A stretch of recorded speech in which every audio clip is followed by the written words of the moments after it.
믿습니다. 자, 선교사의 삶이라는 제목으로 오늘 말씀을 드리겠습니다. 자, 오늘 밤부터 시작되는 선교사 일정을 앞두고 우리가 어떤 마음의 자세로 선교사에게 임해야 되겠는가 해서 이 말씀을 준비했습니다. 자, 오늘은 구약의 족장 가운데 한 사람이었던 이삭에 관한 기사가 나옵니다. 이삭은 이방 땅에서 쉽게 얼얼로 말하게 되면은 선교사의 삶을 산 거예요. 그러니까 선교사의 관점에서 보게 되니까 이삭이 선교사였구나 이게 보인 것입니다. 그래서 오늘 이삭의 삶을 통해서 선교사의 삶에 대해 생각해보고 또 은혜 받는 시간이 되어지길 바랍니다. 자, 선교사는 나그네 삶입니다. 오늘 본문 1절에 보니까 아브라함 때 첫 흉년이 들었더니 그 땅에 또 흉년이 들매, 그러니까 아브라함 때 큰 흉년이 한번 있었던 것 같아요. 그래서 지금 이삭의 때 다시 또 큰 흉년이 왔습니다. 그러니까 이삭이 그랄로 가서 블레셋 땅 아비멜렉에 이르렀더니, 같은 가나안자이기 때문에 상관없지만은 그러나 이 이삭이 생각할 때는 어떤 생각이 있는가? 우선 지금 먹을 것이 없으니까 좋은 지역에 가서 머물다가 더 안 되면은 저 애굽으로 내려야 되겠다. 왜냐하면은 아브라함도 기근을 피해서 애굽에 내려간 기사가 있고 또 그런 기억이 있기 때문에, 그래서 자기 아버지를 따라서 그 발자취를 따라서 애굽에 갈 확률이 높았습니다. 자, 이렇게 이삭이 흉년의 때 플러스 2주였다. 쉽게 말해 선교지를 옮긴 겁니다. 선교 사람들이 이렇게 보면은 가장 큰 문제가 뭐냐면은 그 땅에 거주할 수 있는 비자입니다.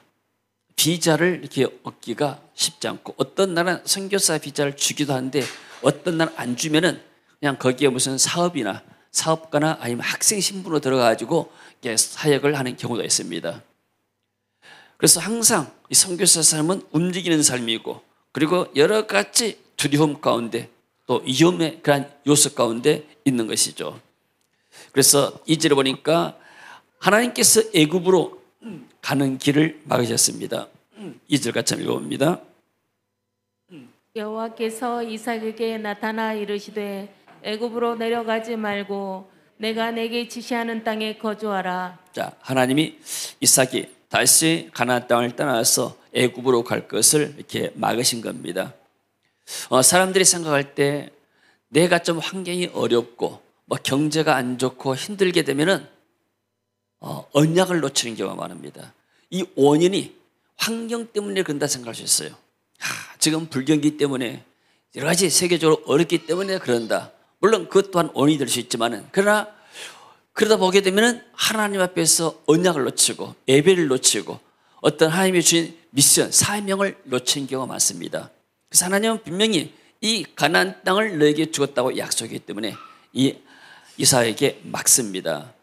애굽으로 내려가지 말아라. 내가 내게 지시한 땅에 거주해라.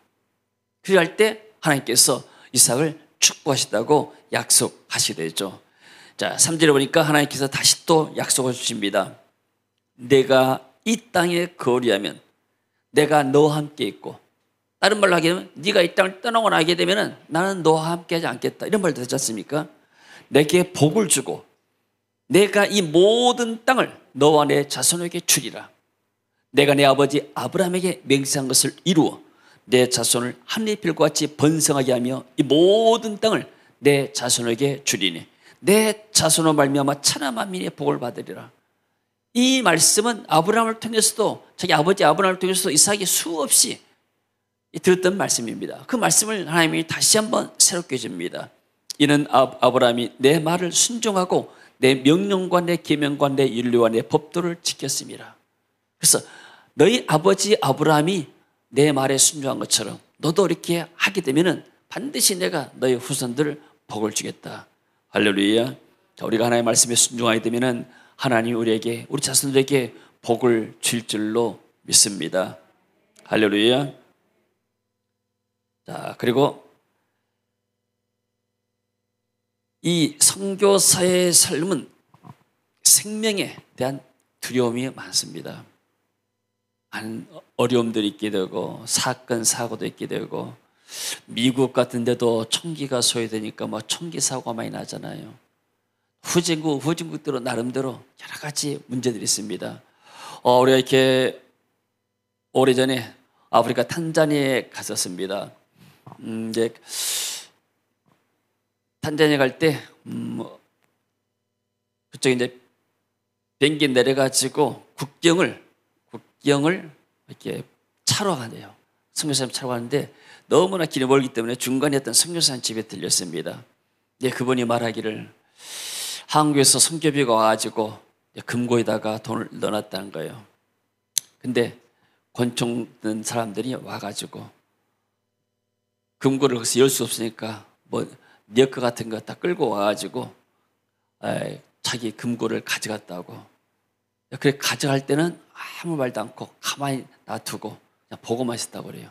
그 사람들이 그 눈치채고 그 돈 있다는 걸 알고 그 조를 짜가지고 팀을 만들어가지고 선교사에 방문해가지고 침입해서 이 금고를 가져간 거예요. 그래서 그렇게 잃어버렸다는 이야기를 식사 시간에 한 걸 들었습니다. 그리고 그 아프리카 쪽에 보니까 이 커피를 많이 이렇게 재배를 하더라고요. 근데 커피가 철조망이 다 젖었어요. 아니 철조망 치려면 비쌌겠는데 왜 이 철조망 치냐니까 이 철조망 사이가 전부 다 전기가 흐른다는 거예요. 도둑이 하도 많아서. 커피 따라오다가 감전되면 죽으니까 커피 따라오지 말라고. 여러 가지 많은, 왜냐하면 너무나 환경이 열악하기 때문에 우리 말에도 그랬잖아요. 3일 굶어서 담 안 넘을 사람 없다고. 그러니까 가난이, 환경이 그러니까 선교사들의 많은 것들이 위험 요소가 되는 겁니다.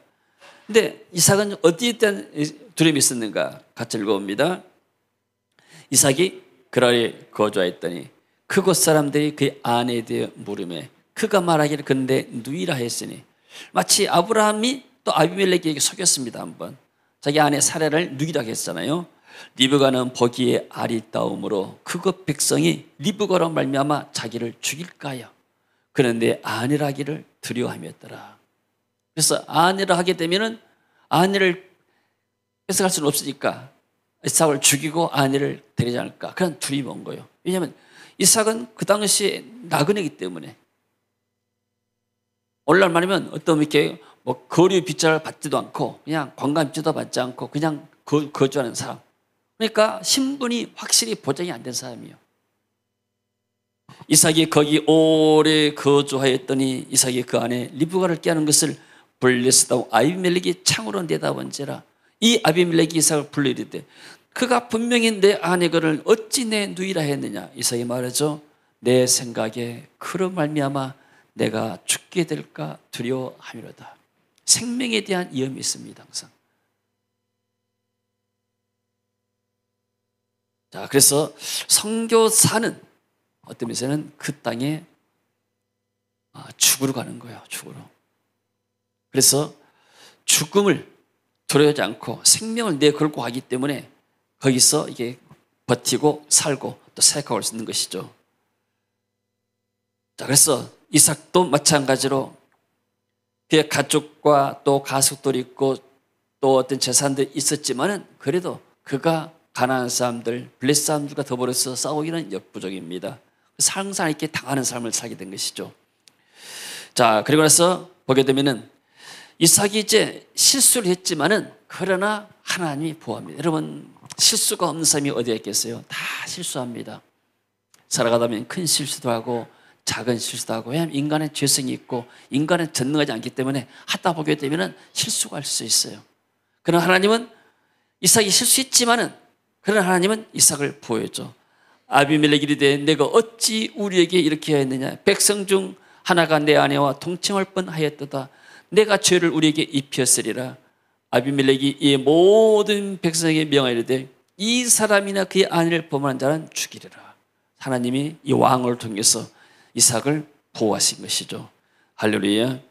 여러분, 우리가 이렇게 살아가면서 꼭 선교지 아니다 하더라도 우리가 살아가는 현장도 항상 어떤 위험의 요소들이 있습니다. 하나님이 우리를 천사를 통해서 지켜주기 때문에 우리가 안전하고 평안하게 거한 줄로 믿습니다.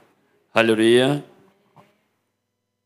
자, 그리고 선교지에서 사역자들의 삶이 항상 평온하지 않죠. 재정의 부족, 또 현지인들과의 갈등, 또 생명의 위협, 수많은 문제를 헤치고 나가는 것이 선교사의 삶입니다. 그러니까 선교사님들이 이제 한 번씩 한국 와서 이제 안식년하고 또 쉬기도 하게 되면은 그분들 공통적인 이야기가 뭐냐면은 한국 오면은 낯설다는 거예요. 나그네 같고. 그러면 선교지에 돌아가면은 마찬가지 거기서도 나그네예요. 그러니까 한국 와도 나그네고 거기 가도 나그네고 어차피 인생의 그 나그네 삶입니다. 선교사의 삶이 나그네의 삶이죠. 잠깐 머물다가 가는 그런 삶입니다. 자, 그래서 이 이삭은 이 살면서 또 어떤 태도를 갖게 됐는가? 7번입니다. 그리할지라도 하나님은 언약을 가진 자. 자, 선교사를 갖다가 미셔너리라는 미셔너리. 그러면 미션이란 말이요. 미션은 사명이란 말이에요. 사명자란 말이에요. 사명을 수행하는 사람. 우리가 쉽게 말하면은 선교지 안 나간다 할지라도 우리가 사명으로 신하게 되면 우리 이 땅에 미셔너리로 선교사로 온 것이고 사명자로 온 것입니다. 할렐루야.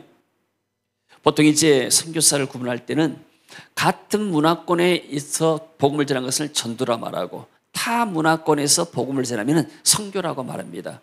그래서 이렇게 필리핀 사람들도 저 산족이나 또 이렇게 다른 이제 또 좀 깊은데 그쪽에 가서 하게 되면 이 사람들 미션이라고 그래요. 선교한다고 그래요. 우리가 생각할 때는 같은 나라지만은 전도 개념이지만은 또 그 사람들은 이렇게 선교라고 이렇게 부른 걸 받습니다. 그래서 선교사는 미션을 수행하는 사람. 그래서 이번에 우리가 이렇게 15명이 가는데 하나님 주시는 미션을 수행하고 오는 그런 길이 될 줄로 믿습니다. 자, 선교사의 태도는 자, 하나님의 축복. 창세기 26장 12절 13절 봅니다. 이삭이 그 땅에서 농사하여 그 해에 100배나 얻었고 여호와께서 복을 주심으로 그 사람이 창대하고 왕성하여 마침내 거부가 되어 100배를 얻었다. 보통 이 씨앗이 열매 맺으면은 25배에서 한 50배 정도 된다고 그래요. 근데 이삭은 목축업이에요. 목축업자, 전공이 목축이에요. 축사이란 말이에요. 농업이 아니고. 근데 그 땅에서 농사를 했는데 보통 사람보다 갑절의 이상의 수확을 한 거예요. 그쪽 사람들이 놀란 거예요. 아니 저 농사 이렇게 문의하니 저렇게 농사를 지었는데 저렇게 잘 낼 수가 있느냐. 보통 농사 안 지은 사람이 있었던 사람이 농사 지면은 실수를 많이 하고 시행착오를 많이 하잖아요. 근데 하나님이 축복하시니까 이삭이란 축복을 받게 된 줄로 믿습니다. 여호와께서 복을 주심으로 그 사람이 창대하고 왕성하고 또 마침내 거부가 되었다. 하나님이 복을 주게 되면 창대하고 왕성하고 또 거부가 되는 복이 있을 줄로 믿습니다. 자, 그리고 현지인들이 이삭이 잘 되는 걸 보고 시기하고 방해했습니다. 같이 읽습니다. 양과 소가 떼를 이루고 종이 힘이 많으므로 블레셋 사람이 그를 시기하여 그 아버지 아브라함 때에 그 아버지의 종들이 판 모든 우물을 막고 흙으로 메웠더라. 자, 인간의 본성 가운데 시기심이 있죠. 남이 잘 되면은 시기하고 질투하고 그걸 깎아내려 하게 되는 인간의 그 악한 본성이 있습니다. 그러니까 이삭이 잘 되니까 저 이방사 그 사람들이 볼 때는 이삭이 이방 사람이요. 저 나그네 같은 이방 사람이 와서 목축하고 우리 땅 한 귀퉁이에 사는데 저렇게 갑자기 부자가 되니까 하는 일마다 잘 되니까 농사 잘 되고 목축도 잘 되니까 사업이 잘 되니까 사람들이 시기한 거예요. 그래서 그 아버지의 종들이 아브라함 때 아버지의 종들이 판 우물을 막고 흙으로 메웠더라. 목축하고 살기 위해서는 물이 생기지 않습니까? 샘이 없게 되면은 가축들을 먹일 수가 없습니다. 그러니까 우물을 막았다는 것은 너는 딴 데 가거라. 쫓아내는 것과 똑같습니다. 그래서 시기를 받고 여러 가지 어려움을 당하죠. 그리고 마침내 아비멜렉이 추방합니다. 너 나가라. 아비멜렉 이사 이르되 내가 우리보다 크게 강성한 즉 우리를 떠나라. 블레셋한 지역이 이렇게 큰 지역은 아니지만은 그래도 이 한 가정이 와서 이렇게 거부가 되고 양떼도 많고 또 목축업에 소떼 다른 것들이 많고 또 직원들이 많으니까 회사가 너무나 잘 되니까 시기해서 쫓아낸 겁니다. 우리 땅을 떠나라. 그래서 그 땅을 떠납니다. 중국에서 사역한 분들이 많이 추방됐어요. 또 러시아에서도 사역하신 분들이 추방되고, 그런 분들이 이제 중국 부근의 저쪽에 치앙마이나 아니면 태국이나 그 연변 베트남 이런 데 가서 이렇게 라오스 나가서 사역한 걸 봤습니다. 선교 사람들이 사역하면서 그 땅에서 추방을 당하는 경우가 있거든요. 가장 이렇게 힘들어합니다. 왜냐하면 가서 그 나라의 언어를 배우고 거기서 이렇게 적응해서 문화를 배우면서 사역을 했는데, 그래서 갑자기 나가야 되면 또 다른 지역에 가가지고 다른 나라에 가서 언어를 습득하고 또 복음을 전하는 것이 쉬운 일이 아니기 때문에 우리가 이렇게 중국에 처음 시안이라는 곳에 갔습니다. 그때 우리 황인섭 목사님도 같이 갔었는데, 그 이제 한국 선교사님을 통해서 했는데 아파트를 얻어가지고 거기서 집회를 했어요. 그래 이제 제가 이렇게 물었습니다. 선교사님한테 이 아파트 안에서 찬송하고 뭐 통성으로 기도해도 되냐니까 괜찮다고 그래요. 공안들이 지금 경찰들이 항상 이렇게 호시탐 노리고 있기 때문에, 그래서 이제 첫날 가서 한 20, 30명 아파트 안에 모여서 거기서 이제 찬양하고 이제 기도하고 사역을 했습니다. 근데 그 선교사님은 안 보이고, 선교사님은 밖에 나가서 이제 그 경찰이 온가 안 온가 이제 망을 보는 것이기 말하면, 그러고 나서 이제 그 다음 사역 끝나고 와서 그 다음날 아침에 이제 식사를 하는데 저는 아침 좀 식당에 늦게 나오는데 그 선교사님 우리 팀들과 같이 이 얘기를 하면서 그 선교사님 화를 내더라는 거예요. 아니, 만약에 내가 여기서 추방되면은 세계 비전교회가 나를 책임질 겁니까? 그렇게 소리내서 기도하고 찬송하면은 공안들이 오게 되면은 나는 잡혀서 그냥 추방 나갑니다. 이렇게 하면서 같은 팀들을 엄청 이렇게 화를 냈다고 그래요. 내가 들어볼 때는 분명히 선교사님이 괜찮다 했기 때문에 우리가 한 것인데 이제 와서 이렇게 말하면 되겠는가. 그래가지고 그 다음 날은 이 선교사님이 뭐라 하냐면은 다른 분들은 장에 가서 시장 가서 깨나 팔아주고 하세요. 깨 팔아는 것이 입이 올랐어요. 뭐 사역할 분들 한 두 분만 가고, 그래서 그 팀들이 나중에 두 번째 날은 못 오고 저거 누구만 가서 이제 사역하고 돌아가게 됐습니다. 근데 가서 그분들이 은혜를 굉장히 받았는데, 그러니까 선교사님들은 뭘 두려워하는가? 추방는 걸 두려워해요. 공안에 걸리게 되면. 그래서 이제 그것을 경험하면서 중국 처음 갔다 와서 제가 하나님께 기도했습니다. 하나님, 이렇게 한국 선교사님들을 통해서 가는 것이 좀 한계가 있습니다. 또 한국 선교사님들은 자기 지역 안에서만 하고 그 선교사님이 허락한 범위 안에서만 하기 때문에 너무나 이렇게 사역에 한계가 옵니다. 정말로 현지 목사 가운데서, 중국 목사 가운데서 똑똑한 사람이 있으면 하나 붙여주세요. 기도했습니다. 저는 이렇게 중국을 마음에 넣고 현지 가서 어떻게 이분들을 훈련시킬 것인가, 중국이 한 외딴 장소를 빌려가지고 거기서 사람들을 모아가지고 훈련시킬 것인가, 그것도 공안에 문제가 있고, 그리고 이분들을 저 홍콩으로 데려다가 훈련시킬 것인가, 그것도 이렇게 쉽지가 않을 것이고, 또 싱가포르로 데려다 갈 것인가, 여러 가지 궁리를 많이 했습니다. 그러다가 제주도에 무비자가 있다고 해서 33분을 중국 사역자를 제주도로 초청했죠. 그래서 거기서 우리가 2주 동안 우리가 사역을 했습니다. 근데 그 사역한 계기가 하나님이 중국의 현지 목사님을 만나게 만들었어. 조선족 목사님. 그분 통해서 가면서 거기서 사역하면서 그분 통해서 사역이 열어지고 그분 통해서 제주도 오게 되고, 또 나중에는 한국에 우리 교회 와서 했지 않았습니까? 중국들을 초청해가지고. 근데 그 선교사님이, 그 목사님이 굉장히 어려움을 많이 당했어요. 사람들 데리고 오느라고 쉽게 말해서 이렇게 여행사에다가 돈을 이렇게 자기 집을 맡겨가지고 빌려서 그 여행사에다 내고, 만약에 불법 초자 생기게 되면 돈을 이렇게 포기한다는 뭐 그런 식으로. 그리고 또 공안들도 굉장히 이렇게 엄격하게 이렇게 해야 돼가지고 저희도 와서 그런 얘기 하시더라고요. 우리 돌아가면은 혹시 감옥 갈지 모릅니다. 왜냐면 비자가 세계 비전교회 이름으로 나왔기 때문에. 그래서 비행기 타고 나서도 전부 다 집 내리라면서 거기서도 위험을 당했다고. 그러니까 복음을 전한다는 것이 쉬운 일이 아닌 거예요.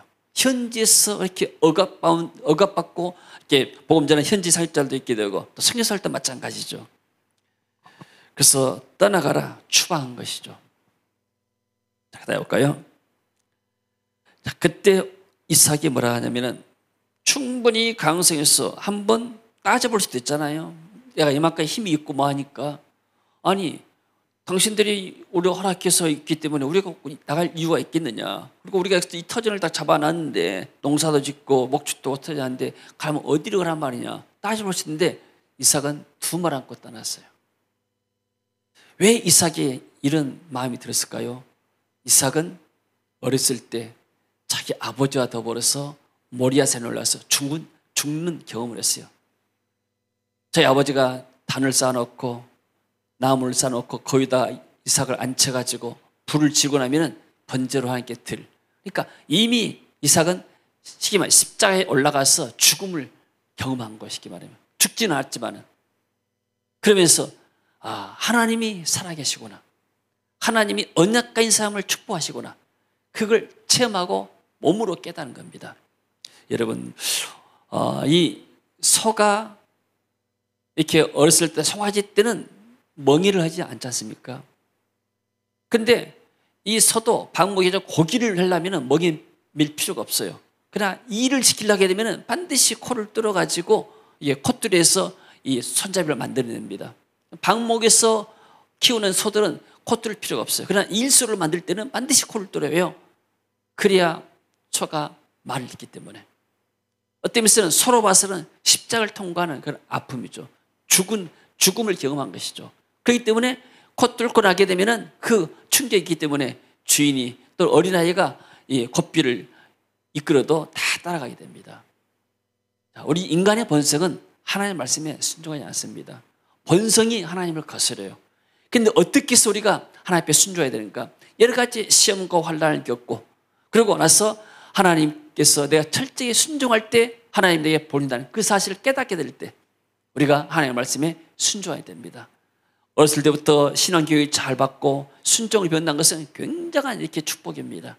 그러나 나중에 예수 믿고 나게 되면 본성이 하나님의 말씀을 듣기를 싫어하고 본성이 하나님을 거역하기 때문에 이런 사람들이 하나님께 순종한다는 것은 쉽지가 않습니다. 항상 신앙생활 하더라도 내 생각, 내 경험이 앞서기 때문에 온전한 100% 순종이 어렵죠. 그러나 이삭은 어렸을 때 순종을 배웠습니다. 그래서 거기서 떠나서 저쪽에 남쪽으로 내려오게 됩니다. 자, 그 다음에 봅시다. 자, 그리고 이삭은 그곳에 정착하려고 우물을 받고 그러나 현지인들이 다시 또 시비 걸어서 빼앗습니다. 얼마나 괴롭겠습니까? 있어서 우물을 파놨는데 우물 파는 것이 요즘은 기계로 파니까 쉬운데 옛날에는 우물 파는 것이 얼마나 어렵겠습니까? 있어서 종들이 가서 우물을 이렇게 막 파는데 그걸 다 메워버리고 나가라니까 얼마나 이렇게 화나겠어요. 또다시 우물을 파면 현지인들이 와서 시비 걸고 빼앗고 그래도 빼앗으면 또 나갑니다. 자, 이게 정말 이삭의 좋은 태도죠. 자, 그래서 결국에는 이삭이 계속 양보하고 르호봇이 와서 판 우물은 더 이상 다툼이 없었죠. 같이 읽습니다. 이삭이 거기서 옮겨 다른 우물을 팠더니 그들이 다투지 아니하였으므로 그 이름을 르호봇이라 하여 이르되 이제는 여호와께서 우리를 위하여 넓게 하셨으니 이 땅에서 우리가 번성하리로다 하였더라. 이삭은 저희 아버지가 이렇게 롯과 헤어지는 그 장면들 이것들을 다 이렇게 들었을 거예요. 왜냐하면은 저희 아버지를 통해서 천지 창조 역사부터 쭉 해왔던 것들이 다 구전을 들었기 때문에 그리고 성경은 모세 때 기록 때문에 그 전까지는 전부 다 말로써 이렇게 외우게끔 만들어서 그러니까 우리 아버지도 선택에 이르렀을 때 삼촌 롯에게 양보를 했다. 나도 하나님 믿기 때문에 하나님이 내 삶을 알기 때문에 내가 양보하게 되면 하나님이 반드시 우리를 축복하실 것이다. 이러한 믿음을 가졌어요. 할렐루야. 자, 그래서 그 다음 봅니다. 하나님께서 함께 하실 때 모든 두려움이 사라졌습니다. 그 밤에 여호와께서 그에게 나타나 이르시되 그러니까 순간순간 때로 하나님께서 나타나셔가지고 힘을 주게 됐죠. 나는 내 아버지 아브라함의 하나님이 두려워하지 말라. 내 종 아브라함을 위하여 내가 너와 함께 있어 내게 복을 주어 내 자손이 번성하게 하리라. 지금 어떤 면에서는 이삭의 마음이 굉장히 안 좋습니다. 하면은 가져가고 파면은 해방 놓고. 근데 로봇이 오게 되니까 이제 안정이 됐습니다. 그때 하나님께서 다시 나타나서 이삭에게 말씀을 주고 힘을 줍니다. 여러분, 우리가 살아가면서 때로는 지치고 힘들 때가 많습니다. 그러나 우리가 하나님 앞에 오게 되면 하나님에게 말씀하세요. 우리에게 힘을 주시게 되고, 그리고 하나님 말씀 속에서 내가 다시 중심을 잡고 나가게 된 줄로 믿습니다. 자, 아비멜렉이 나중에 화친을 맺으러 이삭을 찾아옵니다. 아무리 우리가 괴롭혀도 이삭 우리가 꺾을 수가 없는 거예요. 그들이 이르되 여호와께서 너와 함께 계심을 우리가 분명히 보았으므로. 이게 선교의 사역의 성공입니다. 현지인들이 선교사의 삶을 보고 나서 하나님이 함께 하시구나. 마찬가지로 우리가 이 땅에 살아가면서도 날마다 우리가 길거리에서 전도지 안 뿌린다 하더라도 불신자가 보고 사람들이 볼 때 뜻을 보니까 하나님이 살아계시구나. 이것이 바로 하나님의 영광이 드러나게 된 줄로 믿습니다. 여호와께서 너와 함께 계심을 분명히 보았다. 우리 사이 곧 우리와 너 사이에 맹세하여 너와 계약을 맺으리라. 상호 불가침 조약을 맺자 말이에요. 우리도 너희를 침범하지 않고 너희도 우리를 침범하지 말아라. 상호 불가침 조약. 너는 우리를 해하지 말라. 이는 우리가 너를 범하지 아니하고 선한 일만 내게 행하여 내가 평안히 가게 하였음이라. 이제 너는 여호와께 복을 받은 자니라. 그래서 이삭이 말합니다. 아니 언제는 날 쫓아내더니 또 이렇게 화친을 왔냐고 이렇게 한번 따집니다. 그렇지만은 잔치를 베풀고 이렇게 언약을 맺고 사람들을 내보내게 되죠. 태국에 있는 한 그 선교사님이 그런 간증을 했습니다. 시골 마을에서 교회를 개척해서 교회가 막 부흥되고 했었습니다. 한국에서 선교팀이 왔어요.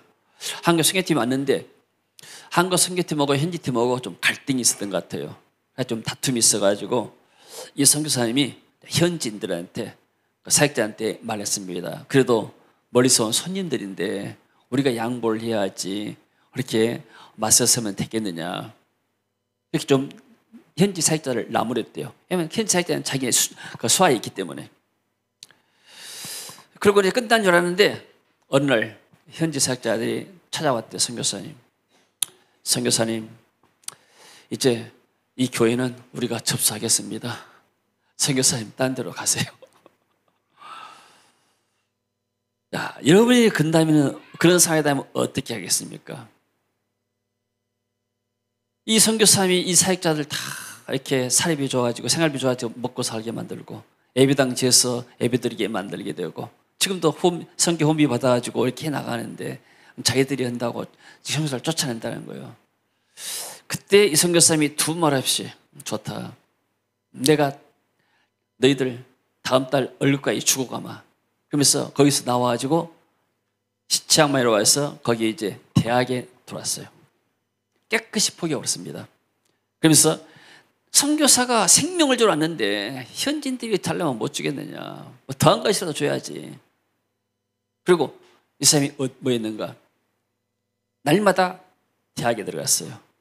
대학에 가서 대학생들 밥을 사주면서 같이 교제하면서 그러면서 거기서 이제 제자 훈련하고 그러면서 교회를 시작했어요. 그래가지고 거기서 교회를 시작하면서 이 청년들을 훈련시켰습니다. 그래가지고 그 가운데 훈련시킨 가운데 8명이 신학을 해가지고 교회를 개척했어요. 내가 갔을 때는 8교회니까 2달에 한 번씩 제자 교회를 주일 되면 방문해요. 이번에 신학교 하면서 방문하면서 하면은 2달이면 한 번 돌아갑니다. 그러면서 제자 훈련하면서 이렇게 혜택을 받습니다. 그러면서 자기가 그럽니다. 내가 만약에 그 교회 계속 있었으면은 나는 시골 그저 한 교회 목회만 하고 그걸로 끝났을 것이다. 내가 그것을 양보해버리고 다 줘버리고 오히려 다음 달 사유비까지 내가 다 주고 나서 이쪽 와서 대학 와서 내가 사겠더니 이 대학 청년들 통해서 하나님이 역사하시더라. 그래서 매년 1년마다 한 번씩 여름에 3박 4일 4박 5일 수련이에요. 그때 수련 때 강사를 내가 한번 갔죠. 청년들이기 때문에 대학생들 때문에 굉장히 젊고 활기차게 필리핀 사람들 못지않게 찬양하면서 이렇게 한 걸 봤습니다. 여러분 우리가 때로는 살아가면서 시비가 붙고 또 억울한 일을 당할 수가 있습니다. 선교지 가서도 우리가 그러죠. 선교지 가서도 뭐 하나 더 깎아보려고 막 깎고 막 그랬잖아요. 근데 이제 선교하다 보니까 그래서는 안 되겠구나. 주라면 다 줘버리고 100원도 깎고 200원 깎아가지고 뭐 하겠냐. 깎으면 재미는 있겠지만 주라한테 줘버릴 거 그냥. 왜냐하면 우리가 선교사들은 생명도 주는데 뭘 좀 더 달라면 못 줄 것이 뭐가 있던가. 그래서 우리가 선교지에 가서 건강한 몸으로 돌아오면 되는 것이지. 하나님이 내가 주신 것 가지고 사랑을 좀 나눌 수 있는 분에 나누고, 이런 마음이 정말로 선교사의 마음이고 또 이런 마음이 온유 마음이 된 줄로 믿습니다. 그리할 때 모든 시비가 사라져요. 근데 뭐 하나 좀 잘못돼 그걸 따지고 들고 같이 싸우고 가게 되면은 은혜가 떨어지고 사단이 마음속에 역사하고, 그리고 하루 일정들이 또 그 일정들이 완전히 이렇게 실패가 되어버리죠. 그래서 이삭이 모여 잔치를 베풀었습니다. 이삭이 그들을 위하여 잔치를 베풀며 그들이 먹고 마시고 아침에 일찍 일어나 서로 맹세한 후에 이삭이 그들을 보내매 그들이 평안히 갔더라. 이삭이 이제 충분히 강사하니까 너희들 필요 없다. 우리가 굳이 뭐 불같은 죄악 맺을 필요가 없는 것이다. 그리고 그 사람들에게 박대하고 홀대하고 그러지 않았어요. 그래서 우리가 이렇게 살아가면서 국내도 마찬가지지만 선교제도 사람들의 감정을 상하면 안 돼요. 그러니까 선교사들이 주로 이제 가서 현지인들 이제 이렇게 사역자들을 돈 주고 사례비 주면서 생활비 주면서 쓰기 때문에 좀 위압적으로 할 수 있거든요. 그러다 보게 되면은 좀 이분들의 감정이 상하면 있을 때는 절대 표현하지 않습니다. 나중에 언젠가는 이게 드러나게 돼요. 다시 우리는 감정을 상하고 그들에게 사랑의 감정을 전하고, 그리고 좋게 우리가 마무리한 것이 좋은 줄로 믿습니다. 그래서 이들이 평안히 갔잖아요. 그러니까 아비멜렉이 와서 화친으로 왔는데 받아줄지 안 받을지도 모르지만은 그래도 이삭이 환영하고, 그리고 성대하게 잔치를 베풀어서 먹고 마시도록 만들게 되고, 이것도 어떤 면에서는 큰 사역이 되죠. 이것이 뭐냐면은 이삭이 그 땅에서 평안히 살 수 있는 길이 됩니다. 할렐루야, 아멘. 자, 결론입니다. 선교지에서의 사역자의 삶은 믿음이 요구됩니다. 어떤 상황 속에서도 하나님이 우리와 함께 하신다. 할렐루야. 하나님이 실수해서 우리를 선교지로 보낸 것이 아니고, 실수해서 이 세계명길을 세운 것이 아니고, 하나님의 계획 가운데서 다 이 모든 일이 이루어진 줄로 믿습니다. 그리고 현재서 갈등과 시기가 있을 때는 모든 것을 양보하고, 예수님께서 그랬잖아요. 온유한 자가 땅을 기업으로 받는다. 온유한 자가, 싸워서 이기는 자가 땅을 받는 것이 아니고 온유한 자가 땅을 기업으로 받는다. 그리할 때 현지인들이 하나님이 우리와 함께 한 것을 보고 하나님께 영광을 돌리게 될 것입니다. 자, 이번 필리핀 선교 사역 가운데도 하나님의 사랑과 영광이 우리 선교팀을 통해서 현장에 나타나기를 주의 이름으로 축원합니다. 한번 기도하겠습니다. 하나님 은혜를 감사드립니다. 오늘 이삭을 통해서 또 선교지에서 우리 어떤 태도를 가져야 할 것에 대해서 말씀을 들었습니다. 주님의 심정처럼 마음이 겸손하고 온유한 마음으로 나아가게 하시고, 하나님 맡겨진 사명을 감당하는 미셔너리 선교사의 삶을 살고 사명자의 삶을 살도록 이번 여행을 축복하시고, 또 사랑하는 세계민께 모든 성도들의 현장을 지켜보아야 주시옵소서. 예수님 이름으로 기도합니다. 아멘.